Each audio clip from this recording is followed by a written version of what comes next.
O direito humano à água pode parecer óbvio para muita gente, mas o fato é que existem muita oposição e obstáculos ao seu reconhecimento.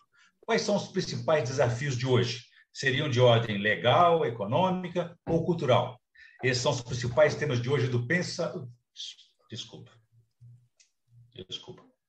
Orion, se você puder começar de novo também, porque eu acho que a sua conexão deu uma falhadinha no seu áudio, então é bom que a gente comece tudo de novo. Tá tudo, o quadramento não mudou não, né? Não, tá tudo jóia aqui. Vamos lá, 3, 2, olha o último de 1. O direito humano à água pode parecer óbvio para muita gente, mas o fato é que existe muita oposição e obstáculos ao seu reconhecimento. Quais são os principais desafios de hoje? Seriam de ordem legal, econômica ou cultural?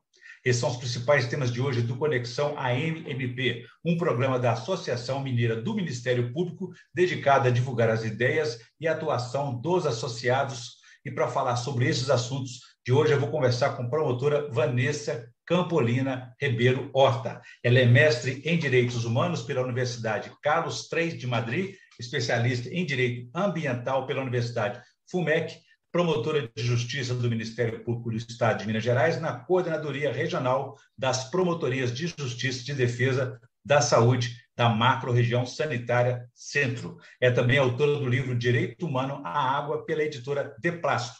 A obra é uma versão de sua tese de mestrado na Universidade Espanhola. Doutora Vanessa, obrigado por aceitar o nosso convite, é um prazer recebê-la aqui. Orion, eu que agradeço muito a gentileza em fazer esse convite e fico aqui à disposição.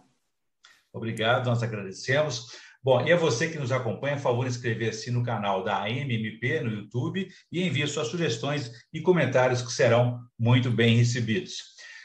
Doutora Vanessa, qual foi o contexto de sua investigação científica nessa obra? O que a senhora descobriu com essa pesquisa?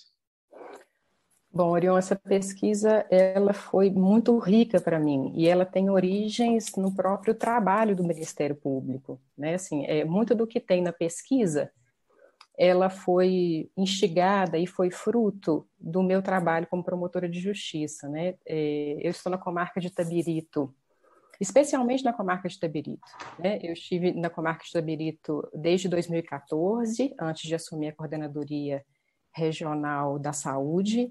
E em Itabirito, nós temos uma situação, ao mesmo tempo, privilegiada, mas muito desafiadora.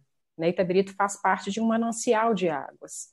Né? E temos ali desafios para garantir esse direito à água, temos ali lutas, né? Não contra as empresas, mas contra a violação de direitos que reiteradamente vem sendo praticado pelas empresas, tanto de mineração como de explotação de água. Né? Então, foi esse o contexto que surgiu o tema e que baseou a minha investigação. Eu até falei de obstáculos, você já começou com uma questão econômica aí, né? Mas existem também outras oposições, outros obstáculos, né, a exercício desse direito. São muitos os obstáculos, viu, Orion? Assim, o direito humano à água, ele é um direito em construção, ele tem uma construção progressiva. Né, se você me permitir assim, falar um pouco dessa construção, porque ela se confunde também com esses desafios. Né? O direito humano à água, se você for abrir a Declaração Universal de Direitos Humanos, os pactos internacionais, tanto de direitos civis e políticos, como de direitos econômicos, sociais e culturais, você não vai encontrar ele expresso nesses documentos, não tem um reconhecimento explícito desse direito humano à água. Contudo, eles contemplaram direitos sobre os quais o direito humano à água hoje se sustenta. E eles serviram de base para essa construção do direito, para a interpretação desse direito. E é importante que são instrumentos que são juridicamente vinculantes.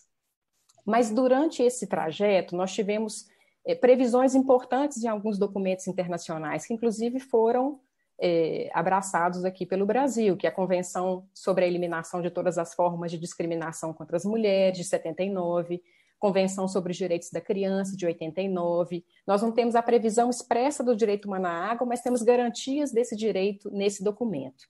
Em 2002, nós temos um marco que foi importantíssimo e que até hoje é um documento muito importante que nos auxilia muito na construção desse direito, que é a observação geral número 15, o direito à água, do Comitê de Direitos Econômicos, Sociais e Culturais. Esse documento, pela primeira vez, ele traça parâmetros e traça uma definição desse direito, né? Então, o que seria esse direito humano à água? Né? Quando nós falamos assim, que temos o direito humano à água, do que estamos falando? Estamos falando do direito de todas as pessoas de ter acesso a um abastecimento de água que precisa ser contínuo, em quantidade de água que precisa ser suficiente, uma água segura, aceitável culturalmente. Essa água ela precisa estar acessível, tanto física como economicamente, e ela traz uma prioridade para o uso pessoal e doméstico, que inclui tanto o consumo que nós temos, o saneamento, lavar roupas, preparo de alimento pessoal, higiene doméstica. E esse documento ele deixa muito claro, ele traz um direito que precisa ser exercido pelas gerações atuais, pelas gerações futuras, que precisa ser exercido em igualdade de condições, sem discriminação. É um direito essencial para a própria manutenção da nossa vida, é essencial para a nossa saúde, para que possamos viver com dignidade. E ele se tornou um direito que é pré-requisito para a realização de outros direitos humanos. Então, eu acho que o próprio conceito dele já traz alguns desafios, né? Nós falamos aqui em direito a ser exercido em igualdade de condições, sem discriminação, né? Isso já é um desafio por si só, né? Depois de 2002, em 2010, a Assembleia Geral das Nações Unidas, ela estabeleceu um outro marco para o direito humano à água, porque ela reconheceu, aí pela primeira vez expressamente, na Resolução 64292, que o direito à água potável é um direito humano essencial para o pleno gozo da vida e de todos os demais direitos humanos. E, além disso, ela exortou os Estados e as organizações internacionais para intensificar os esforços, para que a gente possa fornecer para toda a população um acesso à água potável segura e acesso ao saneamento. E, a partir desse documento, outros vieram também ratificando o direito humano à água e auxiliando para a gente poder distinguir um pouco o conteúdo disso. Agora, como a senhora disse, você só deu uma dimensão mundial, universal, e daqui a pouco nós estamos falando de direito à vida também, né? É tão amplo que o direito à água, né? Agora, adaptando-se, buscando essa nossa realidade brasileira, né? Qual que é a importância do direito à água, por exemplo, nesse enfrentamento da desigualdade social? Olha, Orion, o direito humano à água no Brasil, ele traz um primeiro desafio, né? O Brasil, ele não reconheceu expressamente esse direito humano à água na Constituição. Você não vai encontrar no texto da nossa Constituição Federal o direito humano à água, ou um direito fundamental à água, né? Mas na minha pesquisa eu defendo que, apesar de você não encontrar expressamente esse direito, nós temos uma base muito sólida para considerar esse direito como um direito fundamental implícito, que nós chamamos assim, é um direito implícito. Você não vê expressamente, mas ele tem base para isso. E por quê? Porque esse direito humano, ele decorre de outros direitos fundamentais que já estão explícitos na Constituição, que nós já temos garantidos, que é o direito a um nível de vida adequado, que é o direito à vida, o direito à saúde, alimentação, moradia, integridade pessoal, educação, cultura, direito ao território dos povos indígenas. Todos esses direitos estão também, são de alguma forma, o sustentáculo do direito humano à água. E direitos fundamentais, né? São direitos fundamentais, previstos expressamente, né? E além dos direitos, nós temos os nossos princípios, que é o princípio da dignidade da pessoa humana, de não discriminação e igualdade, participação popular, acesso à informação, responsabilidade, realização progressiva e proibição de retrocesso. Só que, apesar disso, nós precisamos, e aí eu já lanço o primeiro desafio, nós precisamos de um reconhecimento explícito da água como um direito fundamental para que a gente possa ter a segurança jurídica necessária para a sua plena realização. E seria também um passo a mais para a gente poder enfrentar esses desafios que você trouxe em relação à desigualdade social. Porque, apesar de termos todo esse arcabouço do direito, isso não significa que ele não está sendo violado. Né? E nós temos um desafio da desigualdade social que ele foi trazido de forma muito clara numa pesquisa que foi feita, num relatório que foi publicado pelo Instituto IPEA, que mostrou as desigualdades em relação ao acesso à água no Brasil. Esse estudo foi publicado em 2014, mas ele ainda é muito atual, sabe, Orion? E ele mostra o seguinte: esse acesso ele é maior ou menor a depender da região do país e a depender se nós estamos numa zona urbana ou rural, e também a depender da condição social daquela pessoa, da renda daquela pessoa. Vou trazer alguns exemplos para você, Orion, que está baseado nesse estudo do IPEA. Tá? Em 2012, 91,6% da população tinha acesso à rede geral de abastecimento de água na região sudeste. Em comparação, na região norte, esse percentual era de 67,5%. E essa diferença, essa desigualdade, ela aumenta nas zonas rurais. O estudo traz que apenas 35,1% da população tinha abastecimento de água potável, enquanto o percentual nas áreas urbanas chegava a 93%. E essa desigualdade aumenta quando falamos de pessoas de condições sociais distintas, de pessoas mais pobres. Em 2012, somente 68,5% da população em extrema pobreza tinha acesso à rede de abastecimento de água. Então, essa questão da desigualdade social, ela é chave no direito humano à água. Você tocou num ponto que ou nós ultrapassamos essas barreiras ou não temos garantido o direito humano à água no Brasil. Doutora Vanessa, a senhora falou de condições sociais históricas no Brasil, né? Agora, imagina a situação de uma pandemia que agravou tudo isso, ampliou-se a necessidade de abastecimento de água, de saneamento. Pode-se dizer que a água é tão importante quanto a vacinação? Olha, Orion, essa pergunta, eu vou responder ela de duas formas, né? Assim, primeiro, trabalhando na saúde, né? Eu assumi a coordenadoria em janeiro, no auge da pandemia, e vivenciamos todos, né? Os colegas trabalhando na saúde, os profissionais da saúde, os trabalhadores da saúde, vivenciamos todos a angústia da falta de vacina, né? A negligência do país em relação ao fornecimento de vacina à população, né? E também, hoje, a imprescindibilidade dessa vacinação para a gente poder continuar vivendo. Né? Isso foi um fator, assim, chave na pandemia. Mas quando nós falamos de água, eu dou um passo anterior a isso, Orion. Quando falamos de água, ela traz uma complexidade e exige uma articulação de todas as suas dimensões. Primeiro, por quê? Eu tô tratando de um elemento, o elemento água, que ele é um elemento planetário primordial. Qualquer tipo de vida depende da água. A vida planetária depende da água. Não é só uma necessidade humana, ela é uma necessidade humana básica, ela é uma garantia de uma vida digna, mas a vida planetária como um todo depende da água. Né? E a água, ela traz um caráter multidimensional na seguinte forma: se você pegar, né, todos os escritos, os trabalhos que tratam de água, né, você vai ver assim, a água é um ser vivo, ela é um elemento natural, ela é um elemento cultural, ela é um recurso hídrico, ela tem um valor em si ou um valor instrumental, ela é um direito humano, ela precisa servir aos ecossistemas, ela serve a direitos individuais ou coletivos, ela precisa ser tratada global ou localmente, ela é uma mercadoria, como vem sendo tratado hoje, ou ela é um bem comum, um patrimônio comum da humanidade. Então, quando nós falamos de água, além dessa primariedade do elemento, a gente tem essa junção de múltiplas dimensões, que é ambiental, social, econômica, cultural, espiritual, política, jurídica e outras tantas mais.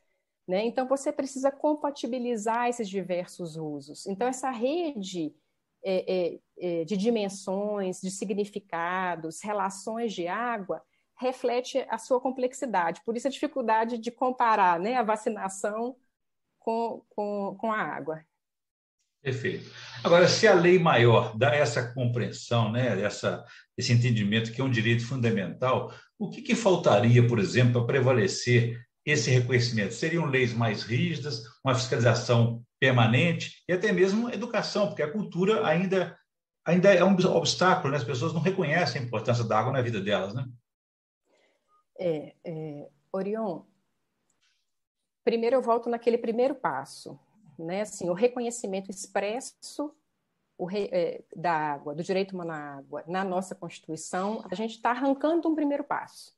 Eu preciso desse primeiro passo, né? E nem isso quer dizer, né? Sabemos que temos tantos aí direitos constitucionalizados, sabemos os desafios para essa garantia, né? Não quer dizer que ele vai estar garantido por si só, né?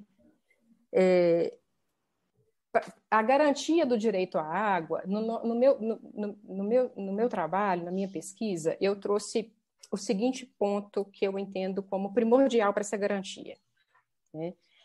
A água, ela faz parte de um ciclo, né? Nós estudamos lá no colégio, né, as fases do ciclo da evaporação de água, condensação, precipitação, acumula no solo, reevapora, né? Nós temos um ciclo hídrico, né?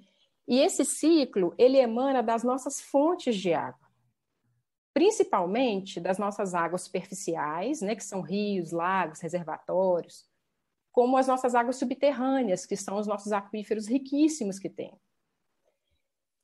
Então, eu não posso tratar o direito à água, o direito humano à água, de forma desconectada desse ciclo hidrológico.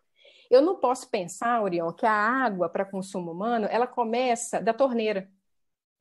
Ou ela começa, né, de você abrir uma torneira, ou ela começa do serviço de abastecimento de água, por mais que seja imprescindível um serviço de abastecimento de água, nós sabemos disso. Mas ela começa antes, a garantia desse direito começa antes. A garantia desse direito começa no fortalecimento dos instrumentos de proteção das nossas fontes de água, né? Partindo dessa captação de água para abastecimento, né? Assim, significa que nós não podemos desconsiderar toda essa natureza dimensional que eu coloquei, multidimensional que eu coloquei anteriormente, na proteção do direito. Então, garantir essa proteção das nossas fontes de água, das nossas fontes hídricas, e aí eu uso um conceito ampliado de fonte hídrica, tanto de superficial, aquífero, água doce, água de chuva, oceanos, né? A proposta do trabalho ela é construir e considerar essas fontes de águas superficiais como um ponto de comunicação entre o direito humano à água e o nosso direito ambiental, que nós temos uma tradição e uma construção muito forte do direito ambiental no nosso país, né? A degradação dessas fontes de água, ela impede a concretização do direito humano à água, né? E aí, se você me permite aí, Orion, inserir um ponto que é a nossa realidade e que eu trago como um desafio no trabalho, que essa degradação das fontes de água pelo nosso extrativismo hídrico, ela é um impedidor para a garantia do nosso direito humano à água.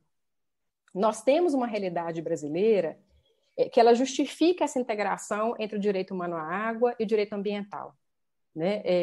No trabalho eu trago o extrativismo hídrico e os graves efeitos que nós temos sobre o direito humano à água, né? Por exemplo, a mineração, a agricultura, as monoculturas, as empresas de engarrafamento de água, produção de bebidas, são só exemplos do que podemos chamar desse extrativismo hídrico, né? Porque a gente está acostumado com o termo extrativismo, igual a mineração extrai o minério. Mas a água nesses processos ela é tão ou mais importante do que o próprio produto que é extraído, né? Assim, eu trago o conceito de uma autora da Kauper, que ela coloca assim, define esse extrativismo hídrico como a extração desses recursos minerais que são destinados para comercialização em benefício não dos nossos atores internos, mas principalmente dos atores internos, né, que produz impactos ambientais, impactos sociais, impactos econômicos sobre essas fontes de água. e incentiva reações de oposição e podem desencadear, muitas vezes, conflitos violentos de água, sabe, Orion? E aí ela traz esses exemplos, né, assim, que são ligados à água como um recurso, como obras hidráulicas, como barragens, né, produção de energia hidrelétrica, né, as produções extrativistas tradicionais que afetam o uso da água em quantidade e qualidade, né? E esses efeitos sobre essas atividades, eles foram trabalhados muito bem em um relatório que foi feito pelo Léo Heller, que era o relator especial da ONU sobre os direitos humanos à água e ao saneamento, que é brasileiro, né, de Minas Gerais, pesquisador da Fiocruz, e eu trabalhei muito os seus textos, os seus relatórios e a entrevista dele no meu trabalho. Porque esses efeitos ocorrem da seguinte forma, Orion, eles afetam diretamente as fontes de água, as nossas fontes de água, todas, superficiais e subterrâneas. Explotação de aquífero é um risco que temos hoje. Ele afeta todos esses padrões que o direito humano à água nos traz, que é disponibilidade da água, acessibilidade da água, qualidade, aceitabilidade. Muitas vezes você explota um aquífero, falta água, aquela comunidade precisa ser abastecida com caminhão-pipa, por exemplo. Né? Então, nós temos a apropriação dessa fonte de água, o esgotamento dessas fontes de água, o desrespeito do uso prioritário da água para o nosso uso pessoal e doméstico. Eles invertem, né? Colocam a prioridade para a extração e não para o nosso uso. Entendi. A exclusão da população a esse acesso à fonte de água mais próxima. Porque muitas vezes a fonte de água mais próxima está sendo explotada, está sendo explorada. Né? E isso faz com que a comunidade dependa de fontes alternativas de água que não são seguras ou não são acessíveis, como as águas engarrafadas. Sabe, me permite aqui, falam muito de fake news agora, mas eu acho que eles sempre existiram, né? Como quando, por exemplo, debatem a relação do progresso, meio ambiente. A economia sempre venceu, o dinheiro sempre teve mais força do que a própria vida, né? Sempre, Orion, sempre. E nós estamos vivenciando isso, por exemplo, no retrocesso de leis ambientais. Né? As leis ambientais são uma garantia fortíssima para a proteção das nossas fontes de água, e são elas que vão garantir o nosso direito humano à água. Né? Olha o que aconteceu com o nosso Código Florestal. Né? E, ao mesmo tempo, você vê aí, e aí, como diz, isso é pauta para uma entrevista à parte, você vê aí a modificação do nosso marco regulatório de saneamento, que privilegiou a privatização desses serviços de água e saneamento. E tem consequências cruéis e gravíssimas para o direito humano à água, em especial para as pessoas que estão em situação de vulnerabilidade. Né? Então, nós vemos constantemente o direito dessas pessoas sendo afastado, retirando a prioridade e muitas vezes o interesse econômico passando na frente. Né? Explorando um pouco mais aí essa especialização, esse mestrado que a senhora tem nos direitos humanos, a senhora incluiu no debate do direito à água como direito humano, né? Os direitos humanos estão cada vez mais tendo espaço no ordenamento jurídico. Como é que isso se incorporou? Ainda bem, né, Odilon? Assim, eu entendo que, em termos assim, mundiais, nós tivemos muitos avanços. Assim. Nós estamos aumentando o consenso mundial sobre o reconhecimento desses direitos humanos. E sobre o reconhecimento também das graves violações desses direitos e sobre a necessidade dessas violações não permanecerem impunes. E para além disso, sobre a responsabilidade em garantir e respeitar esses direitos. E essa responsabilidade recai não somente nos estados, como também em empresas privadas. Então, nós tivemos aí, no decorrer dos anos, ao longo dos anos, um aumento da adesão dos países aos tratados internacionais de direitos humanos, né? O sistema de órgãos de tratados aumentou, que são os comitês especialistas independentes que monitoram essa implementação dos principais tratados internacionais. Tivemos a criação da Corte Penal Internacional, que foi um avanço, assim, que foi criado pelo Estatuto de Roma, que entrou em vigor em 2002, que foi um avanço muito grande para os direitos humanos. Passamos por mudanças de paradigma, reconhecimento de novos direitos, como o próprio direito humano à água, o direito ao meio ambiente, patrimônio cultural, o direito à paz, ao desenvolvimento, o direito à verdade. E o papel da sociedade civil nessa construção, ela é importantíssimo, Orion. A sociedade civil, os movimentos sociais, tanto no reconhecimento desses novos direitos, como também na manutenção desses direitos que já estão consolidados, e mais além disso, nas denúncias de violação desses direitos e cobrança da responsabilidade. Então, o papel é muito importante. Né? Assim, agora, é aquilo que eu comentei com você anteriormente, né? A construção desse direito, o aumento desse consenso, ele não significa ainda que diminuíram as violações. Né? Se você me permite trazer um outro relatório aqui, que foi muito importante, que foi publicado esse ano, em relação ao Brasil.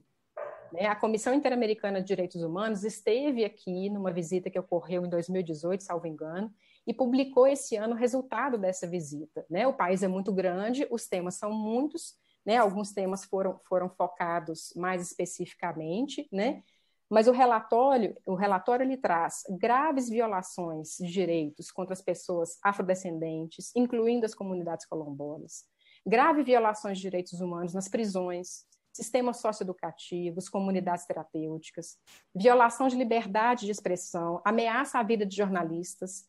O Brasil é um risco para a vida de jornalistas, é um risco para os defensores de direitos humanos, aumento de mortes violentas, ameaça à vida desses defensores de direitos humanos, do direito à terra, defensores do meio ambiente, e o pouco avanço, e aí nos inclui, Orion, como sistema de justiça, o pouco avanço do sistema de justiça em responder a essas violações, sabe? Assim, então, nós temos aí um grande desafio, não só na construção, como na consolidação e no respeito a esses direitos, e também na celeridade da responsabilização dessas violações. Vanessa, nós estamos na reta final da nossa entrevista, mas eu gostaria de saber também o que a senhora diz a respeito do direito ao saneamento básico, que no Brasil é uma situação de país pobre, que não há investimento, não há recursos, e apesar de termos muita água, que parece ser algo contraditório. Temos muita água, Orion. O Brasil é um país... Aí, Orion, deixa eu parar aqui só um minutinho para eu rever esse dado, que eu tenho a porcentagem aqui, tá? Só um minutinho. Fica à vontade.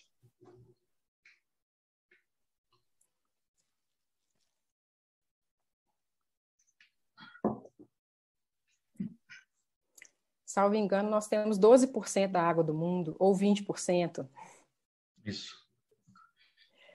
Então, retomamos a resposta? Não, pera, me dá só um minutinho. Um minutinho. Eu li também em algum lugar 12%. Você leu 12? 12. Deixa eu fazer uma busca aqui.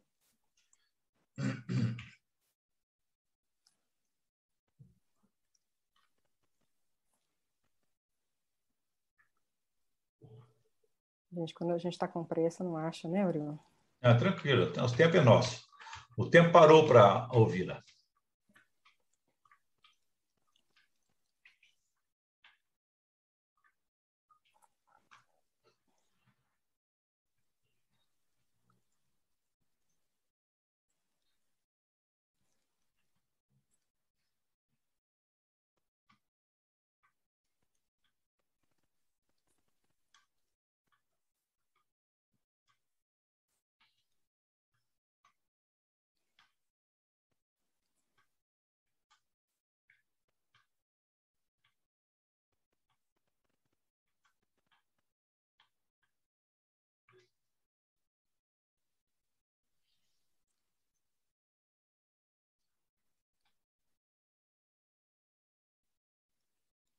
A gente não encontra o dado.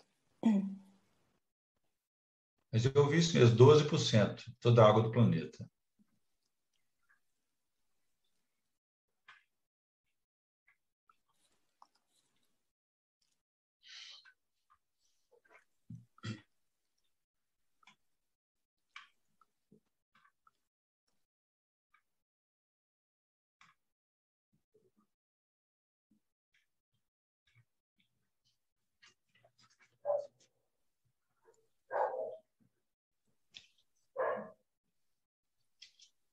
Eu vou usar esses 12% então, viu, Orion? Porque eu não estou achando esse dado, não.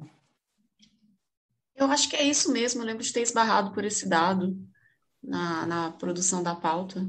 Eu acredito que Tá. seja correto. Você volta a pergunta um pouco, Orion, por favor? Volto sim. Então, vejamos aqui. Retomando, Dani, retomando a pergunta, tá? 3, 2, olha o último de 1. Doutora Vanessa, estamos na reta final da nossa entrevista, mas eu não poderia deixar de perguntar sobre o direito ao saneamento básico, que no Brasil é de uma situação de um país pobre. Não há investimentos, apesar de termos aí muita água em todo o planeta. Orion, o Brasil hoje ele detém aproximadamente, salvo engano, 12% da água doce do mundo, né? Assim, até esse conceito de escassez de água ele é bem discutido, né? Porque primeiro que no Brasil não falta água. Você pode ter algumas regiões em que o acesso ele é mais restrito, né? O direito ao saneamento, ele está incluído também, quando eu falo de direito humano à água, o direito é direito humano à água e ao saneamento, apesar de eu ter centrado no meu trabalho em relação ao direito humano à água, até pelas limitações, mas nós temos garantido o direito humano à água e ao saneamento. E no Brasil, quando falamos de saneamento, ele inclui a distribuição de água, ele inclui o abastecimento de água, né? E nós temos hoje uma porcentagem altíssima da população que não tem acesso, por exemplo, ao esgotamento sanitário, né? E volto aqui num problema que eu acho pontual para tentarmos, não digo resolver, mas pelo menos melhorar a situação, que é a modificação do marco regulatório do saneamento, né? Essa privatização, ela preocupa muito, né? Ela pode retirar o acesso a pessoas em situação de vulnerabilidade do direito ao esgotamento sanitário, por exemplo, né? Nós temos cidades com uma porcentagem baixíssima de tratamento de esgoto, né? É uma fonte de poluição, é uma fonte. O esgotamento sanitário hoje não tratado, ele polui as nossas fontes de água, né? Ele é uma das causas de poluição. E estamos tratando aí de direitos, né, Orion, que deveriam ser básicos, né? São direitos que estão postos e que foram colocados para garantir o nosso mínimo de dignidade, né? Assim, é até complicado falar em mínimo de dignidade, né? Porque ninguém quer viver no mínimo, né? Nós queremos viver num patamar de dignidade humana que nos permita usufruir da nossa vida, usufruir dos nossos direitos. Então, as mesmas dificuldades, os mesmos obstáculos, principalmente na questão da desigualdade que nós enfrentamos no direito humano à água, nós também enfrentamos no direito humano de acesso ao esgotamento sanitário e ao saneamento. Muito bem. Doutora Vanessa, eu gostaria agora que você fizesse para a gente aí, para a nossa audiência, a indicação de leitura, além do próprio livro da senhora, O Direito Humano à Água. Norion, você me pegou de surpresa. Você me dá mais um tempinho aí? Mas, senhora, sobre o assunto? Sobre o assunto direito humano à água? Isso pode ser filme, livro, série, qualquer coisa. Se não tiver também, a gente pode encerrar, não tem problema. Pode Só ser se dá uma relacionado, indicação mesmo. ser relacionado ao direito à água ou outro tema que a senhora preferir. Não, eu tenho e vou tirar da minha própria bibliografia, tá? E tem, inclusive, documentários que eu acho que são muito, muito importantes. Vou pedir só mais um tempinho, joia. tá? Tá bom.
Pronto.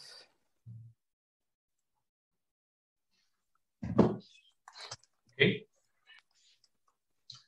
Posso perguntar? Sim, por favor. Ok. 3, 2, olha o último de um. Doutora Vanessa, para indicação de leitura para a nossa audiência, além do livro da senhora O Direito Humano à Água, o que a senhora tem de indicação para nós? Bom, vou passar algumas indicações, Orion, que eu usei na bibliografia né, do meu trabalho, tanto de livros como também de documentários, que eu acho bacana, né? Assim, tem um trabalho de uma colega da AGU, da Cristina Campos Esteves, que é o regime jurídico das águas minerais na Constituição, que eu recomendo a leitura, né? Sobre o extrativismo hídrico, que eu trago no meu trabalho, o Eduardo Gudinas, que é o autor referência, né? Ele tem livros e tem textos que falam sobre extrativismo, economia, a ecologia, né? Esse novo modo de entender o desenvolvimento e a natureza. Os textos da Edith Kaufer, que eu trabalho na minha dissertação também, né? E de colegas nossos também, né? Nosso colega promotor de justiça, Marcos Paulo de Souza Miranda, ele tem textos que tratam, por exemplo, da mineração e das tragédias no estado de Minas Gerais, que também envolvem, né, que relacionam no meu trabalho com o direito humano à água.